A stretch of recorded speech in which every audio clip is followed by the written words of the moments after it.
يتركوا أن يقولوا آمنا জোরে পড়েন আল্লাহু আকবার।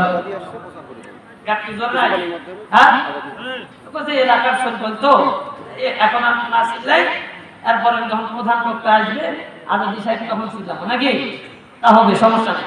এখন শুধু শোনেন, না চিল্লাইলেও হবে, কিন্তু এরপরে বক্তার সাথে সঙ্গ দেবেন ইনশাআল্লাহ। এরপরে আসেন আল্লাহ পাক বলছেন, বান্দা নিজেরা দাবি করলে মানুষ কি মনে করে যে তারা বলেছে, সাক্ষ্য দিয়েছে আল্লাহ আমি ঈমান এনেছি, আর আমি আল্লাহ রাব্বুল আলামিন তাদের এই কথা শুনে আমি আল্লাহ রাব্বুল আলামিন তাকে ছেড়ে দেব পরীক্ষা না করে, তা হবে না। তারা বলল আমরা ঈমানদার, আর আমি আল্লাহ ওই ঈমানদারের ওর স্বীকৃতি দানের উপর ভিত্তি করে আমি তাকে জান্নাতে দিলাম, তা হবে না।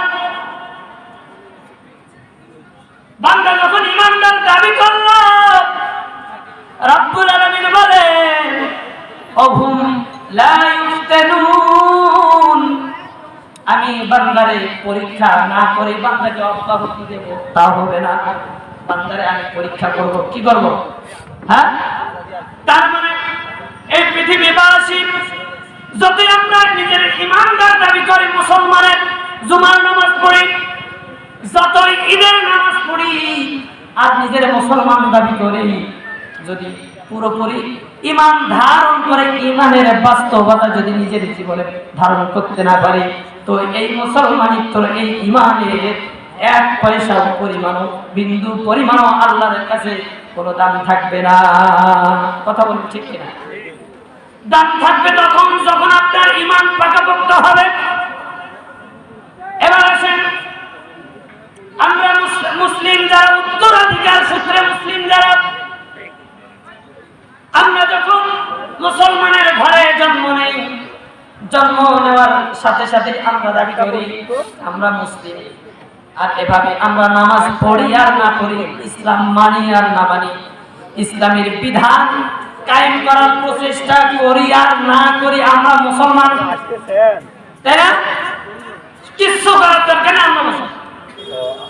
আপনাকে বুঝতে হবে ভাই, আপনার বাবার নাম মোহাম্মদ, নামের মোহাম্মদ থাকতে পারে, আপনার নামেও মোহাম্মদ থাকতে পারে, যাই থাকুক না কেন, মুহাদ্দিস মুফাসসির দায় সবই থাকতে পারে, কিন্তু যদি ঈমানের বাস্তবতা আপনার নিজের জীবনে যদি ধারণ করতে না পারেন, বাস্তব রূপে নিজের জীবনকে যদি আল্লাহর কাছে উপস্থাপন করতে না পারেন, আল্লাহর কসম করে বলি এই ঈমান সেই ঈমান নয় যে ঈমানের কথা আল্লাহ পাক বলেছেন।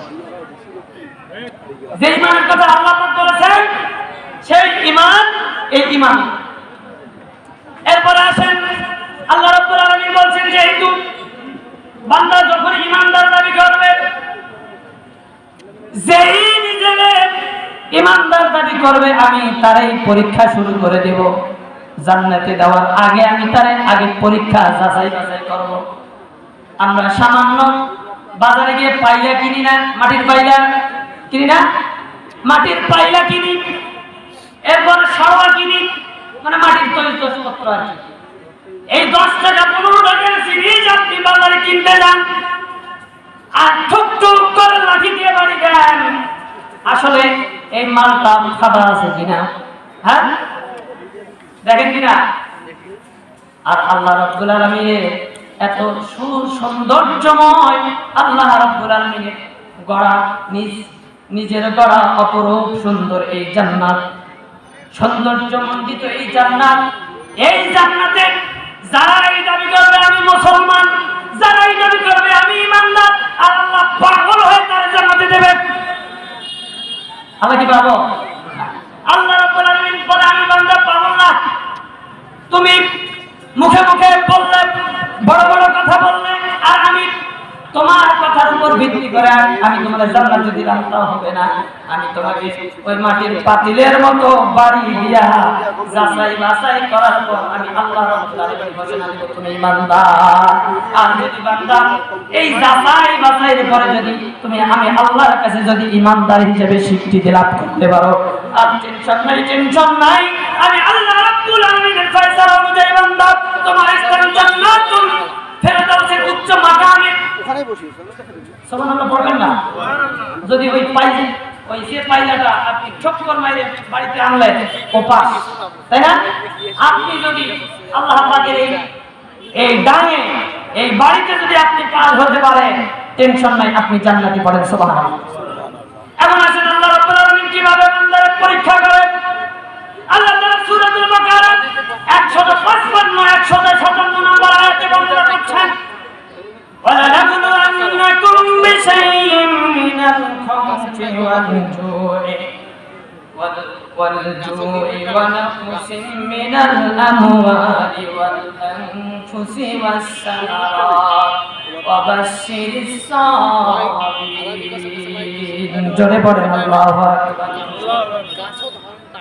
আমি ওবাইদুল্লাহ, আমি স্বীকৃতি করেছি, আমি ঈমান এনেছি আল্লাহ। এখন আল্লাহ আমারে কি করবে জানেন? এই যে আপনি দাবি করেছেন আমি মুসলমান, এখন আল্লাহর ভূমিকাটা কি আপনার উপর? আপনি যেদিন লা ইলাহা ইল্লাল্লাহ মুহাম্মাদুর রাসূলুল্লাহ স্বীকৃতি দান করেছেন, তার তৎসঙ্গে সাথে সাথে আল্লাহ পাক আপনার সাথে সিদ্ধান্ত নিয়েছে, আল্লাহ আপনার সাথে চুক্তিবদ্ধ হয়ে গিয়েছে।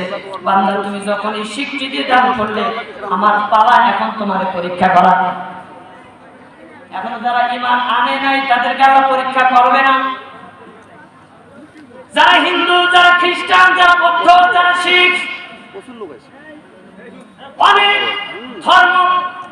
অনেক ধর্মাবলম্বী এই পৃথিবীতে, তাদেরকে আল্লাহ রাব্বুল আলামিন বলবে না তোমার আমি পরীক্ষা করব, লাঠি দিয়ে বাড়ি দেব। কিন্তু যারা প্রথমে লা ইলাহা ইল্লাল্লাহ